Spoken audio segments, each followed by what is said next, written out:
Mr. Mipano pa Malawi watu.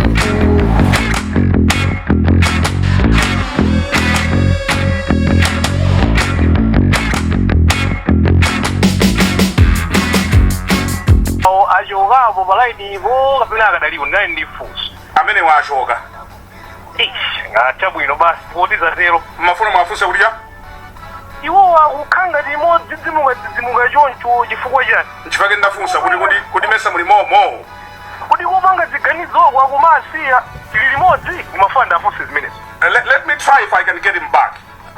Malawi lidatsitsa mphamvu ya kwacha kuti pachisanu pamenepa pachinayi I think pachinapa kuba ndi yes nasintha apa usiku wa pachitatu ngati sakulakwitsa ndi 44%, ndipo nduna ya zachuma Simplex Chichola Banda lero mmawawu he took some time to explain, ndipo adanena kuti pali zinthu zambiri zimene ziti zichitike pofuna kuonetsetsa kuti Malawi asavutike. Anati amene amalandira mtukula pakhomo aonjezera kuchoka pa 2 million kufika pa 3 million. Anakamba zambiri tidzutumizanso anthu kunja kuti akagwire ntchito,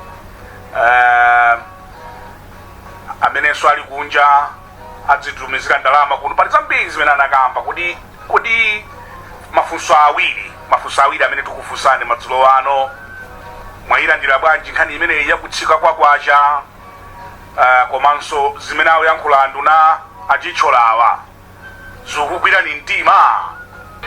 Bambo Mavuto Bamusi amazitsatira kwambiri nkhani za chumazi. He's joining us from Kodi kulilongwe ku Blantyre. Pandisikunena kuti mwina kulilongwe ku Blantyre. Ndithu. Mukwamvetsa bwanji anduna athu anyuwaniwa adayankhula mmawawu zikugwira mtima?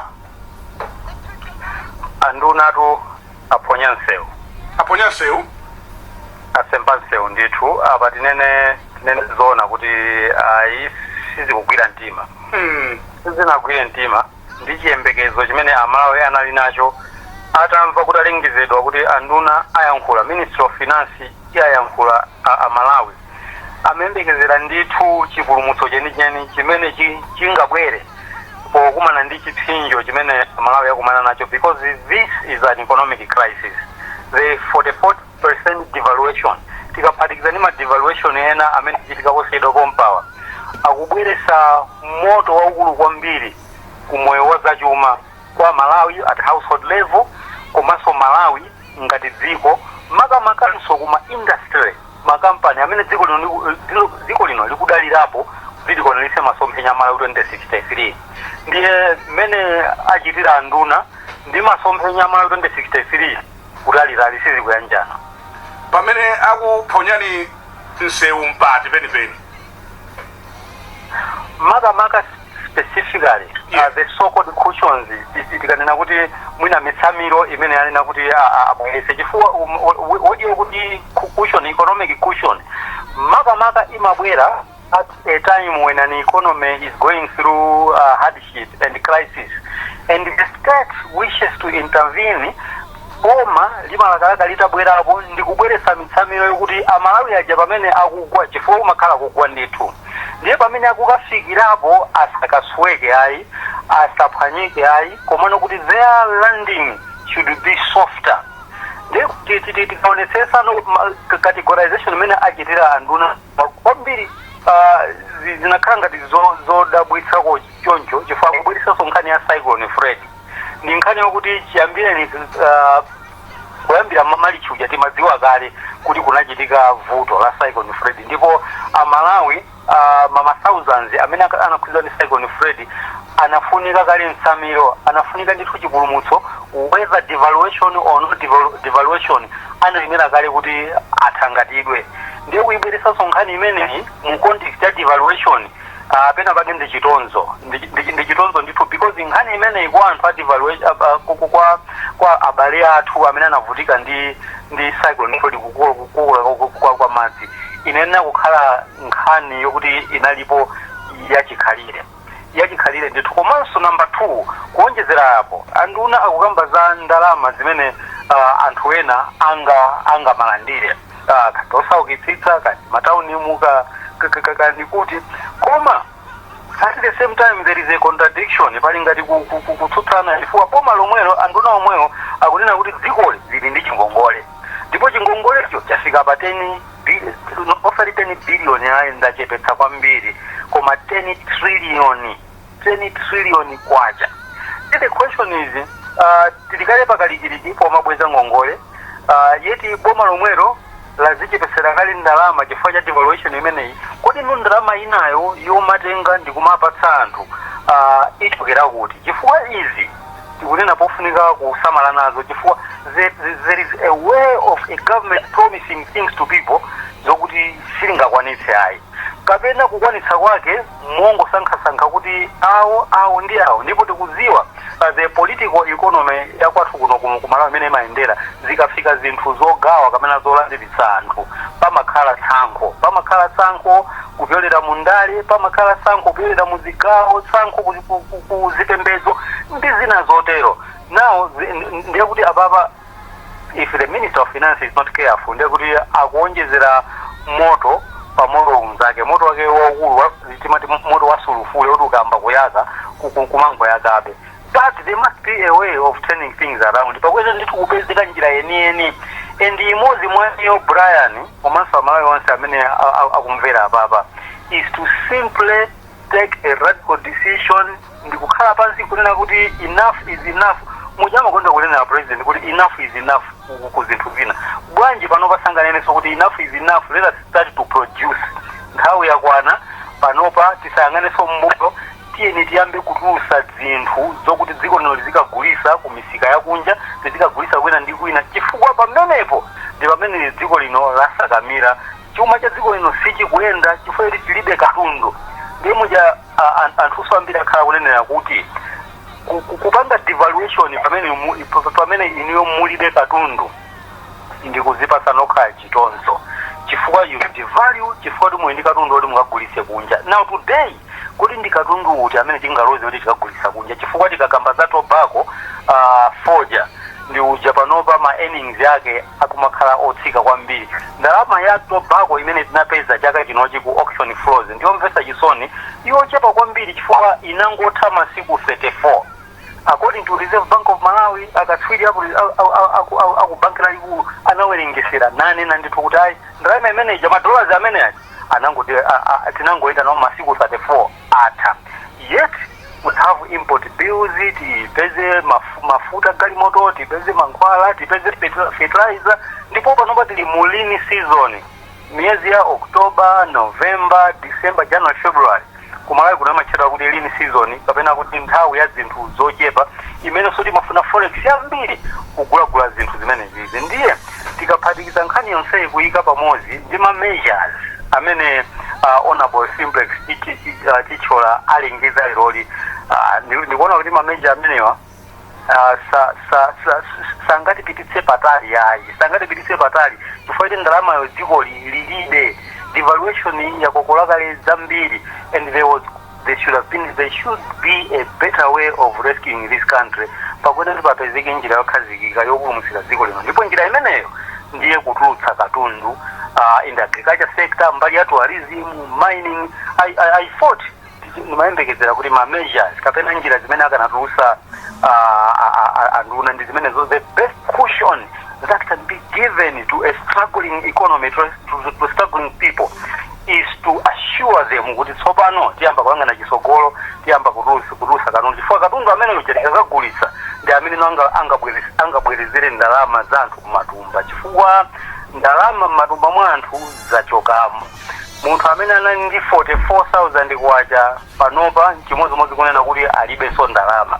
Munthu amene anali ndi 1 million kwacha ku banki panopa chimodzimodzi kunena kuti sopano ali ndi 560,000 kwacha basi. The value of money has gone away, but pakuyenera kupezeka njira yoyibwezereseranso mphamvu ya ndalama yathu yakwacha, ndipo njira imene ndiye kutulutsa katundu imeneyo ndiye cushion yeniyeni. Akamba za mmene zina zimene zichitikire, mukadakhala inu mukadauza kuti aonjezerenso pati makamaka kubomako, zilipo zina zimene amachita kukhala ngati ali ndalama koma alibe? Imene ndiye panopa nkhani yambwereza chifukwa choyambirira pa nsonga imeneyo Brian, chifukwa ndi mbali yofunikira ndiyo kuti the same government boma lomwelo limapanga preach timati austerity measures, njira zofuna kuchepetsa apa kagwiritsidwe ntchito ka ndalama za mboma. It's very good to do that. Boma lilonse limene lilibe ndalama limenera kuti litero kumene, ngakhale pakhomo pamene, ngakhale nyumba mmene mukaona kuti anthu mwachepekedwa, mumayenera kugwirizana kunena kuti basi tiyamba ndiwo yoteroyo mwezi umenewo sioneka pa tebulo ayi tendichite ndiwoyi pofuna kuchepetsa kagwiritsidwe ntchito ka ndalama. But vuto limene lilipo ndiyokuti ma austerity measures akapangidwa announce sipakumatenga nthawi, sipakumatenga miyezi, the same government boma lomwelo they are turning back on their own austerity measures. Akupezeka kuti ndi amene sakukhala uyambirira kuyenda number one zimene maulendo anthu akuluakulu ogwira ntchito mboma, maulendo a muziko momwe muno go all over my districts muno Malawi.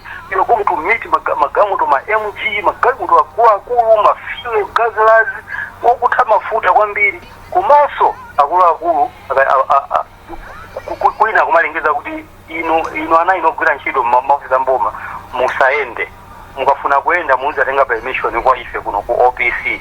Koma iwo ku OPC ku Office of the President and the Cabinet ndi amene akukangalika kuyenda kwambiri, maulendo opita kunja, maulendo muziko momwe zonse zitu ndi zimene zikulitengera forex, ndiye samu yake izikhala ngati yochotsera kuchotsera kwake kosakhala bwino, chifukwa mwina devaluation imene boma likhozonena kuti takhazikiza devaluation ndi cholinga choti tipulumutse forex, kumano nzosapindula ngati no mawa lake ndi mkucha wake mupanga ulendo opita kunja nkutenganso forex yomwe ija imene mwanena kuti mwapulumutsa ija, malo moti cholinga chopangira devaluation ndi kupulumutsa forex chikhale nacho kuti ndalama imene taseva ija tikagwiritse ntchito ma productive areas, timati economically productive areas, kokuti ndalama imene ija ikakalowa kumene kuja ikayamba kutulutsa ndalama inzake niipangitsa kuti dziko lino tikhale ngati tikuchita business, tikutulutsa katundu kumakagulitsa misika yakunja.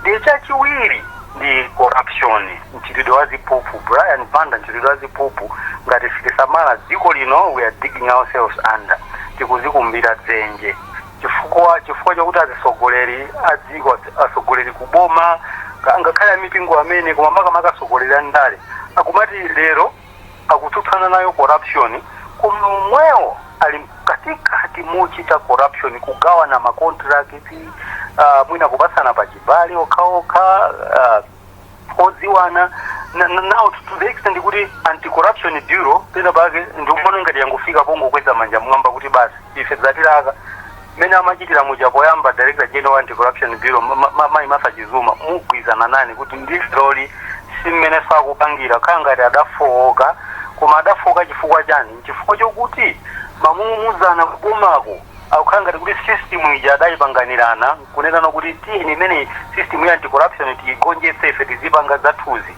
Ndiye tikatero tikaona milandu imene ili kukhoti panopa, of course ni ma allegations za corruption sitingakambe zambiri, koma tikayiona imene ndi ma billions of kwacha amene ali involved. So we can only conclude kuti pena pake tikumatenga two steps forward and then one step backwards. Tikumati pazili kuika pasogolo ngati kuti tikunyamuka, komano mapeto ake mawa lake tachitaso ma step 5 kubwerera mbuyo. Ndiye point yomaliza imene sili kupanga bwino nkulankhula kwambiri, ndipo dziko la Malawi likumalankhula kupyolera masomphenya a Malawi 2063 kupanga malonchi ambirimbiri, kukakhazikitsa miyala ya chitukuko, kutsegulira ichi ma policy papers ambirimbiri. So Malawi vision 2063 Brian kumasa Malawi onse chinthu chabwino kwambiri, koma today if you ask me changokhala chinthu chomangochira nkhulirayi, koma nukuchita kwenikweni ndi kumene kukuvuta. Now for an economy, for dziko limene likufuna kuti liziphule ng'anjo ya moto kumbali ya zachuma, machitidwe ake samangokhala ongolankhulayi, amayenera kukhala ochita mmene akuchitira anzathu ku Rwanda panopa. Akumati anzathu aku Rwanda akayankhula akumachita chifukwa Rwanda ikhala ngati kuti ndi example. Dziko kuti linali pa nkhondo likhala bwanji example kwa ife Amalawi. Ifeyo ndi amene tinenera kukhala example kwa iwo. Maiko ena ngati achina Mozambique mbalimbalimu akhala ali pa nkhondo mu zaka zimene zija nkhondo jaina, iwo ndi akhale ma example kwa ifeyo. But izizi zikuchitika Brian chifukwa anzathuwo amati akagwirizana kuti tiyeni tichite amachita, samangolankhula chabe. Ku Botswana akagwirizana kuti tiyeni tichite amachita, samangolankhula chabe, and so on and so forth. But if this country ndingathu akakhala oterowo ndiye kuti the population a World Bank ito anawerengesera chaka chatha mu December 2022 kuti umphawi umene ulipo kale waonjezekereka. Ndiye kawiri devaluation ikachitika imabweresanso umphawi wina owonjezera. Ndiye tiyembekeze kuti zimenezo mmene Malawians are going to slip further into poverty.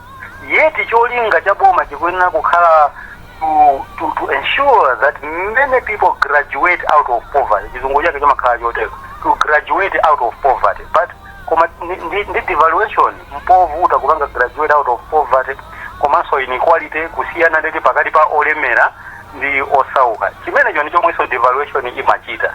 Devaluation imapangisa kuti kagulu kochepa ka anthu olemera kazinka kakulemererabe. Chifrika kagulu kamene kaja ndi kamene nokali ndikakhale ndi forex. Forex imene ingabwere ku devaluation ingotsakamira m'manja mwazo kagulu kochepa kaja amene ali kale ndi mikaji ama business, ali ni maline ama business, political lines for business, ma connections amakhala akupasana motero. Komanso capital wise iwo kagulu kamene kaja adakhazikika kale ali kale capital yokutolo devaluation ichite capital yawo ndrama yawo imakhati kuwapanga cushion kale. Koma vuto sopano ndi chigulu chikhwimbi cha Malawi chimene chili chosauka kale. The majority of poor Malawians amene very sadly chifukwa cha ma devaluation amakhala kuti akusaukira ndi azimayi ana amasiye persons with disability au mali okuti ndi magulu they are already vulnerable. Komanso achinyamata, the majority anyamata ambiri amene akukanika kupeza mwayi wa ntchito. Ndiye kuti akapangire devaluation ipangisa kuti mwayi wawo uja ukhale kuti wasokonekerabe. The promise for 1 million jobs tinena kuti tizikamba panopa kuti mwina panopa tasunthako. But with devaluation ndiye kuti many jobs are going to be lost. Ndiye kuti the promise lonjezo lokuti kukhala ntchito ya 1 million ikhoza kukhala uvuta kwambiri. Ndikufuna ndikuyamikeni kwambiri abambo singati tingakhale ndi funso lina lofunika economist ndiye kuti tibweranso koma ino ndi munthu otanganidwa. I want to release you now, but I want to thank you most kindly for joining us madzulo ano. Mwatilemekeza kwambiri. Zo kwambiri Brian, mukudalitsa. Nachitireso inu chomwecho. Dziweni ndi kumene muli. Ine Clinton Ruhanga kuchokera boma la Lumbi. Ruhanga kurumbi tiyankhuleni. Ineyo chimene ndikumadabwa kwambiri ndiona kuti munthu uli ndi banja lako. Iweyo uli ndi banja. Ukanena kuti ana anga inu ungakhale ine panopa chikusowa chakudya koma auje aja nawo sichikuwasowa pamene pali nzeru. Ndiye ife Amalawi tinapanga zinthu zopusa. Ndiye tiyeni chitilireni nakasankha GBV kali nakasankha kayachani zonse zimodzi. Koma ndikukhulupirira lisasibanga nayi banyiko ife tinakukhala kuti ndi chipani chimodzi ngati mbiri nali ndi MCP imodzi mpakana mwina zikuza kuti ndaswera kai inu ndaswera wa tiyankhuleni ndi kumene muli. Uno ndi kuchenza. Tiyankhuleni kuchenza. Chomwe tachiona ni chipena pacha sokolero mwe kutenga WhatsApp zozoma kuchita mboma kulya. Chabwino. Atibwerera anthu amene kuyamba kulamba zikuliro akungotionetsa mabuto okhaokha. Chabwino. Zimene amayankhula anthu amawazija ine sinaone kuti nachili chimpito vengi pachapo. Ndi fete mwana tikupete kumwenda sanga tibusise kumatu zokutafuna 6% ndalama zote akatibili. Zimene zijazo ndalama ngesazo mana jawa ana latira kutoka kumpuzija. Zonse zijanaki kuna kawana kuliro mko.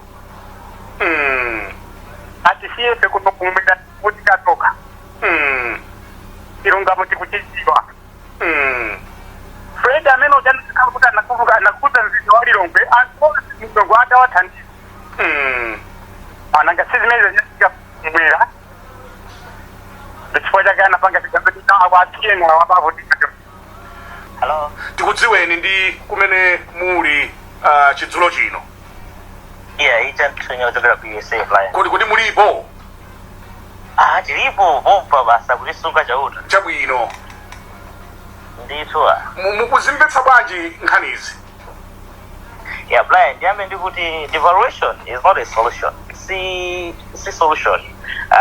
Koma is much needed as of now. Number one. Number two, when the what I'm expecting is when the president returns from kumana pitako. Choyambirira chimene president akona azachite.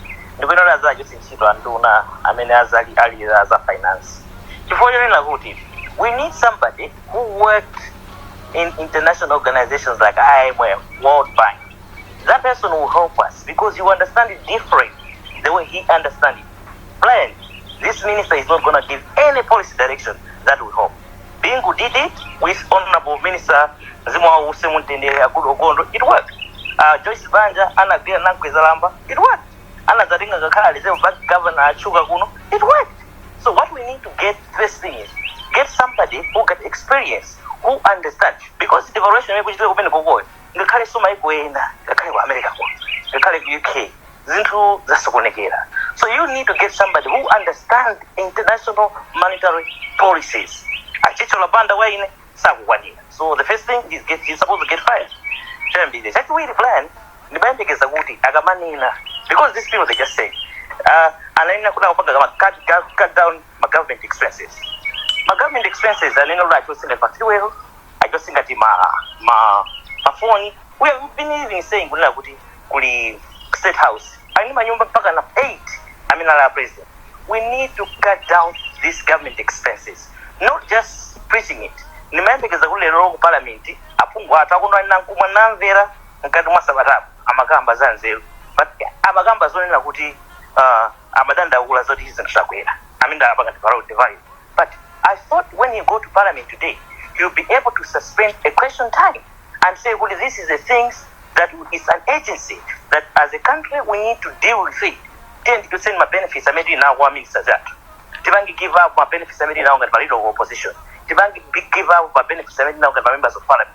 So that maybe we can cushion up our economy. So that we can cushion up our economy, you know? So that's what I was expecting that he would do. So unfortunately it seems like a bit of parliament what are we talking about? Devaluation. So Brian, chine chimene maganizo kuti a president akabwera kuchoka ku South Arabia ubana apita kukapempha anakatha kunena kuti apange mwina public partnership vela khala kulena ichi ma mega farms achi apange kunena kuti mwina ambe kuita ka ng'ombe boma naye nekali mafamu ngati ku Mikolongwe ndinali mafamu ngati ku Mchinji ndi kwina right. So if they can revamp those things, if they can put more money in that, they will create job opportunities, you know. And that what will happen is chikachitike kuti akapanga create mafamu zingatamina achebe zikuti chitire mbaso afena ntchito komanso at the same time Brian ndikofunikira kuti tionene kuti mayembekeza kuti by today they'll bring something like a bill in parliament about tax. You know, they need to talk about tax. You know, tax is 16.5%.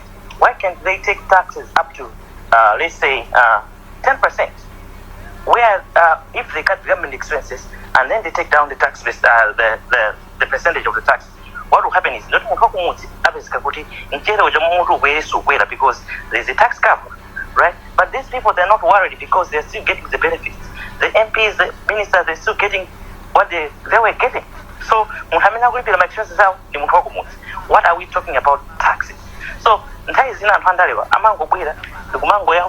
public, but when they go to parliament they do nothing.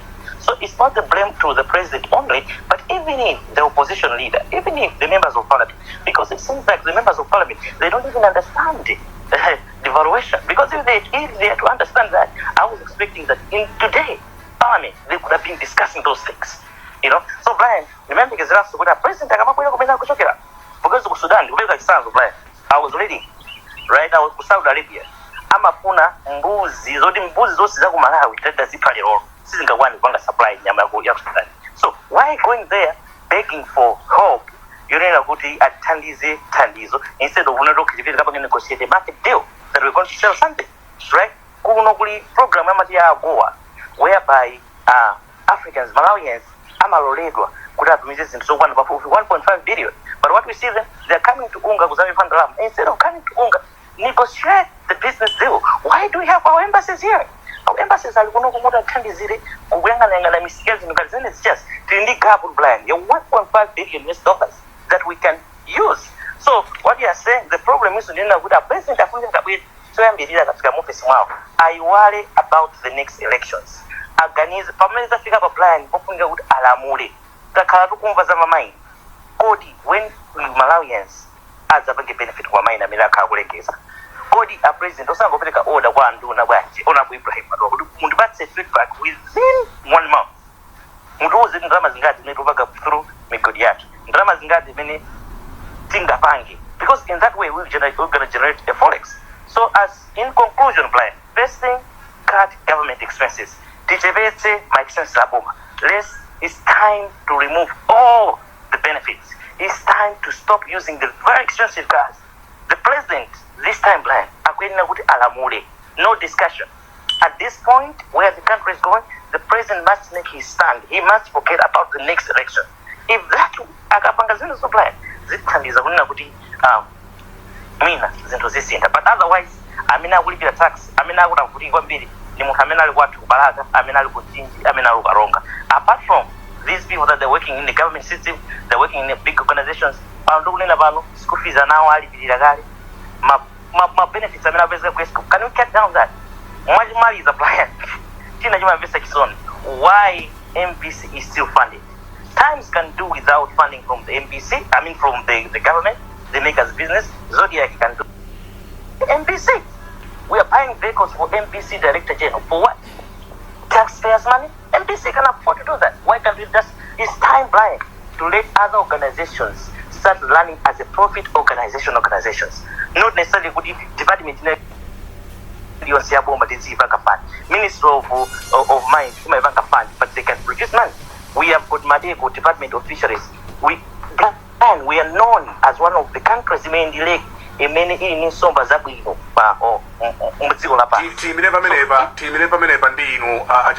want to thank you once again for joining us, Mazzuano, all the way from Ohio.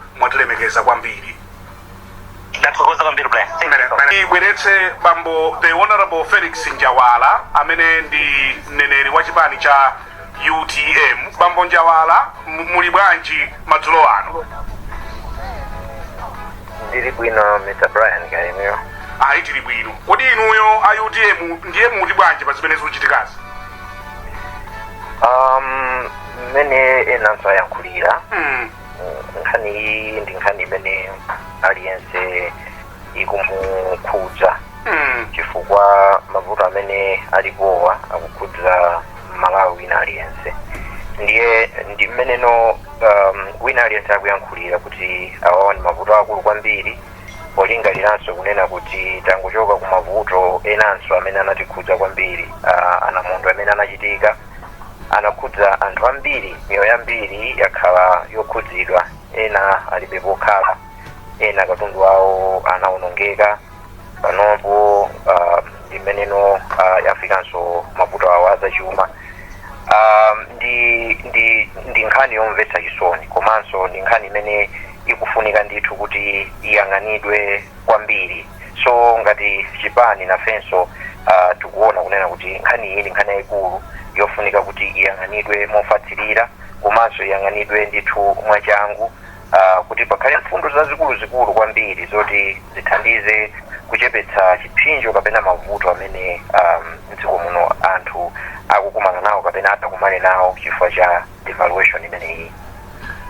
Pena mumalankhula ngati kuti simuzidziwa, pena mukhala ngati muli momwemo. Muti chani kodi Anjawala? Zimene zisindiye kuti mupanga nawo ngati chipani simuli munthu onse momwemo. Mwina ndinene kunena kuti ine ndikuyankhula m'malo mwa chipani cha UTM. Yes. Ndi pamene ndikuyankhula ngati mneneri wa chipani cha UTM. Yes. Ndikamba mbali ya chipani cha UTM. Ifeyo mene ndikuyang'anira nkhani makamaka pa mmene ayankhulira anduna lerolo. Yes. Ndi mfundo zabwino zimene amangazo komano tikuona kuti pakanatha kuonjezeredwapo mfundo zina mwina kapena asira panjira atanene masiku angapo akubwerawa, koma mfundo yaikulu kwambiri imene tikuona kuti inayenera yakuyang'anidwa kwambiri ndi mfundo yofuna kuchepetsa ululu wa zimene zachitikazi kumbali ya munthu wina aliyense wa mdziko muno, number 1. Number 2, kumbalinso ya ma businesses amene ali mdziko muno, chifukwa nkhani ikhudzanso kwambiri ntchito za malonda, ndiye kuti makampani onse mdziko muno akhudzidwa, and ngati singayang'anidwe bwino kwambiri kumbali imeneyo ndiye kuti posachedwa tikhala tikuona makampani ambiri akuchotsa anthu ntchito, number 1. Komanso chifukwa cha nkhani zonena kuti anthu akhala akufuna kuti aonjezeredwe malipiro, ndi chifukwa cha zimenezo kukhala mwina ma strike m'makampani osiyanasiyana zimene zitapangitse kuti mwina makampani achite down scale kuti akwaniritse kuwalipira anthu malipiro okwererapo kusiyana ndi mmene akulandirira pano. So ndi nkhani yonena kuti mmene ayankhulira anthu namucha muli zina zimene mwina tikuona kuti zikanatha kuonjezera akadagwiranso pati mwati mwina akapena yes mwina ine ndikuona kuti kutsogolo kuno kapena anthu nawonso mwina akanayang'anira nkhani chifukwa nkhani imene yapezeka kuti yabweretsanso mavuto kwambiri ndi kukwera kwa fuel.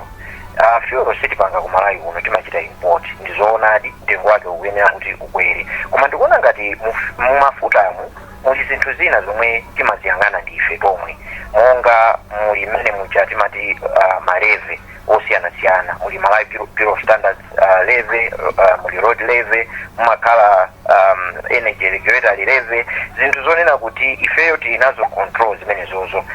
Ndimaona ngati munthawi imeneyi mwina anthu nawo akadatha kunena kuti maleve amenewa pakadali pano tikuchita suspend mwina miyezi yokwana 6 chifukwa ndi ndalama zambiri, tikukamba za mabiliyoni ndithu kuti ndalama zimenezo zikhozano kuthandizira kuchepetsa mavuto ngati a mayendedwe, chifukwa pakadali panopo mmene wangokwera fuel ndiye kuti transport yopita kwina kuli konse yakwera, minibus mtengo wakwera, ndiye kuti kutsika kwa mtengo wa mafuta kumeneko kungapangitse kuti mtengo wa mayendedwe kapena ndene kuti mtengatenga ndi mtokoma zikhale zofewerako pang'ono mu nthawi imeneyi. Tikumva kuwawa kumbali inayo, komano kumbali ya kachitidwe ka business kumbali ya mayendedwe zikanatha kuthandizirapo kuti mwina zichepeko.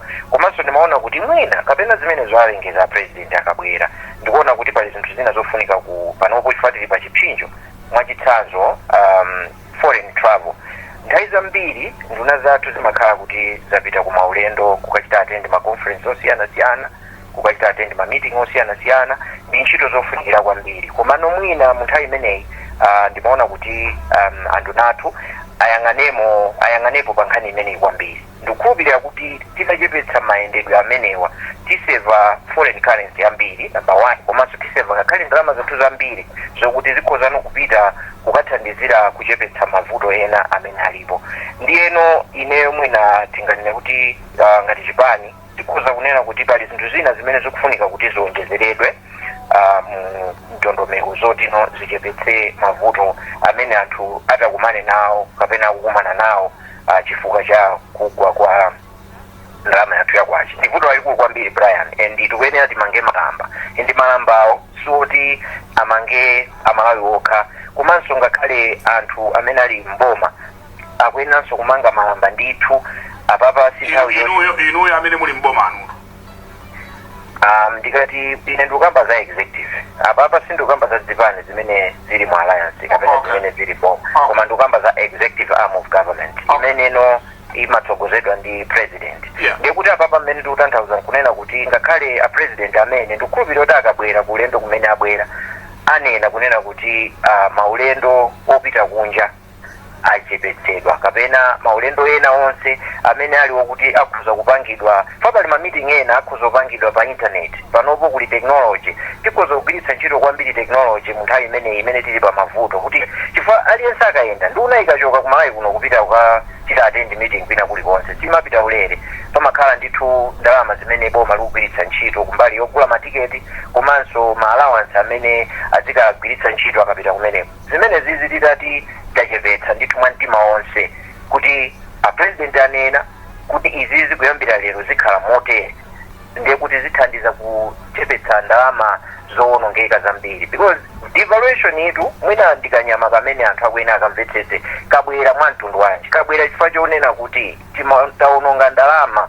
ngati dziko osati ngati boma lokhali komanso ngakhale maboma ena mbuyo taononga ndalama zambiri kuposa zimene ifeyo timapeza ndi mwachidule tikuzonena choncho zikutanthauza kunena kuti taononga ndalama zambiri kuposa zimene ife timapeza tangongola ndalama zambiri kugwiritsa ntchito zimene sizimabweretsa ndalama zina ngati kudziko ndiye mavuto amene atichitikirawa akuchitika chifukwa cha chinthu ngati chimenecho so ifeyo tisapitirizenso mavuto amene abwera chifukwa cha mwina zimene zachitika pang'ono mboma ili kapenanso zimene zachitika maboma ena amene apita kumbuyo ndiye tisapitirize kubweretsa chipsinjo chimenecho kutsogoloko because ngati sitichita zimenezi lero ndiye kuti kutsogolokonso zaka zingapo zikubwerazo kudzakhalanso devaluation ina chifukwa cha zimene zikuchitika lerolo mmene akunenera kunena kuti anduna aja anakamba kuti mavuto awawa enawa achitika chifukwa cha ziganizo zina zimene zidachitika kumbuyoko ineyo lero lonso ndipempha kunena kuti tisachitenso ziganizo zina lero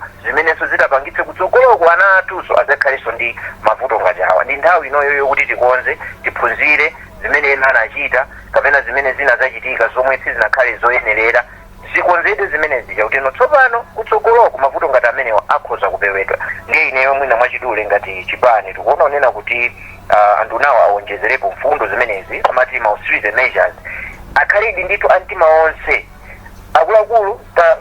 akuluakulu amboma amalandira mafuta pakadali panopo mwina about 2000 liters ngati sakunama ndikukhulupirira kuti akhozonena kuti pakadali pano mafuta watichepetsa mwina ndi 50% azilandira 1000 liters kapena azilandira 500 liters pakadali pano kuti chepetsa ma-meeting amene mukugwira ntchito kuplanta ya ma-meeting oti mutha kupanga pa internet pangani ma-meeting amenewo pa internet cholinga tichepetse expenditure imene imakhalapo chifukwa cha kuyenda kumene kumayendedwa cholinga kuti ndalama iliyonse imene itasamalidwe itapezeke pa ma-measures amene wawa ipite nokukathandizira kuchepetsa ululu umene anthu akukumana nawo vuto lina brani imene litachitika apa ndilonena kuti chifukwa cha devaluation imene makampani ena saatha kupitiriza kupanga malonda atseka makampani zimene zidapangitse kuti anthu ntchito panopo anthu afuna kale ntchito ndiye zikawonjezeranso anthu ena pa market ija yosaka ntchito ija ndi kuti ndi mavuto so akulu so ndalama iliyonse tingakwanitse kupanga save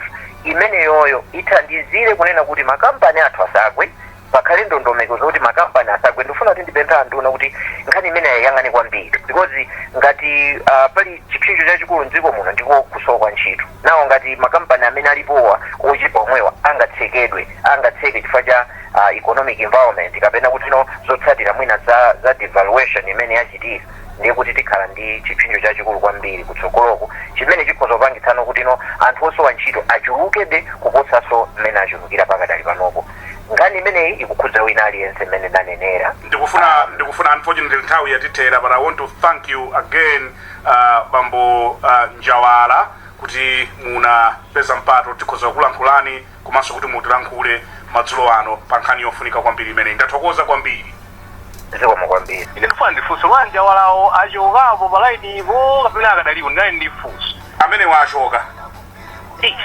chabwino basi potiza zero mafuna mwafunse kulya iwo akukhanga limodzi zimuka choncho chifukwa chani nchifake ndafunsa kuti mesa muli momo kuti kupanga ziganizoko akumasiya tili limodzi kumafuna ndafunse zimenezo let me try if I can get him back tapangani please yeah I can do that just hold your line hold your Njawala yes sir pali funso kuchokera ku Lilongwe ankola apatseni moni Njawala ali palaini olemekezeka muli bwanji Njawala kuti muli bwanji ndili bwino kaya ino mukuwamva kapena mukuwamva amfumu akulankhula ku Lilongwewa 100% ndikuwamva ndayamba kuwamva okay akukumvani apatseni moni ndikufuna kuti akumveni nokha chabwino bambo Njawala muli bwanji ndili bwino mfumu kaya ino hayi feso moyo zikomo kwambiri bibani kuti nangasi ndanthu olemekezeka takuyimitsani zinthu takubweretsanso ni palainipa koma ndinali ndi funso chabwino ndakumvetserani bwinobwino mmene mwafotokozera koma chomwe ndaona mukuona kwanga eti osati mwina mukuona kwa anthu ena koma mukuona kwanga ndikutha kuona kuti mayankhulidwe anu nthawi zina kumazakhala odzidzimuka ngati kuti mwina simukudziwa chomwe chikuchitika ndikuyankhula izi chifukwa chonena kuti ine ndine mmodzi amene ndinakaponya voti yokuvoterani ndikukukhulupirirani kopsa anthu inuyo kuti mubwere mwina mavuto amene timakumana nawo ikanakhala mbiri pachifukwa ichi ine ndinalo kukhulupirirani koma ndi mmene zikuchitikira papa zikukhala ngati anthu inuyo kopanga ziganizoko ena akupanga okha inu mwina muli pena pake zeni zinthu zikachitika zikatomphoka mukumazabwera ngati modzidzimuka kuti mwina simukudziwa chilichonse ndi funso langa lagona poti kuti tili limodzi. And we don't have much time, Mr. Njawala, Honorable Njawala, if you may be brief. So Lord, kodi muli limodzi akuti mumveka ngati mudzidzimuka simatera ankolo kuti longweko momwemo. Bambo Njawala, if you may be brief.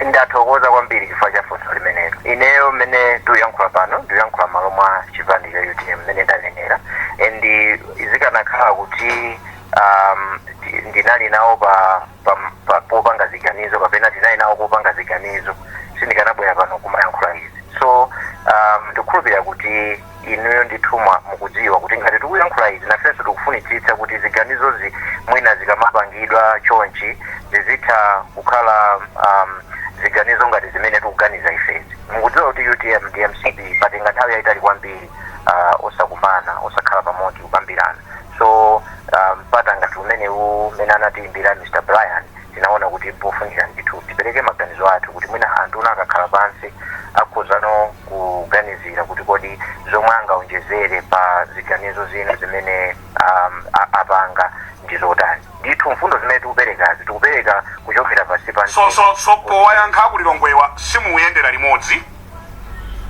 tinganene kuti kuyendera limodzi tikuyenera kuyendera limodzi ngati tikumapanga misonkhano yathu timanena ichi ndi nthawi zonse mobwereza ndakhala ndikunena pa wireless pano kuti ifeyo ndi anzathu takhala panopo mwina tinganena kuti chaka chino chachiwiri tinakhalepo pansi timakambirana so nthawi yatitera tikamaona a president Chakwera ndi achilima akuyendera limodzi tidziti nchiyani pamene amapita kukagwira ntchito zawo ngati a vice president mmene akunenera mfumu kuti adavotera MCP UTM ngati boma kuti no adzigwirira ntchito limodzi adzikhala mmene alili muchangati vice president komanso president so zimene zijazo osamadabwa nazo ndithu ndi mmene tidachitira ifeyo tonse nthawi yatitera akhale president ndi vice president okay nthawi yati amfumu mwaona nthawi yomukhoza ndikhululukira yapita kale koma nthawi zoonadi banda zoonadi yeah so tipeza mpata tipitiliza mwina tsiku lina Bambo Njawala, thank you very much. Inuyo Njawala, sinathane nanu nthawi yangotha. Chabwino. Ndiye tiona neti nthawi na iliyonse ndilipo. Chabwino. Mukhanga ndi mulinzi okamba inuyo tikupezani.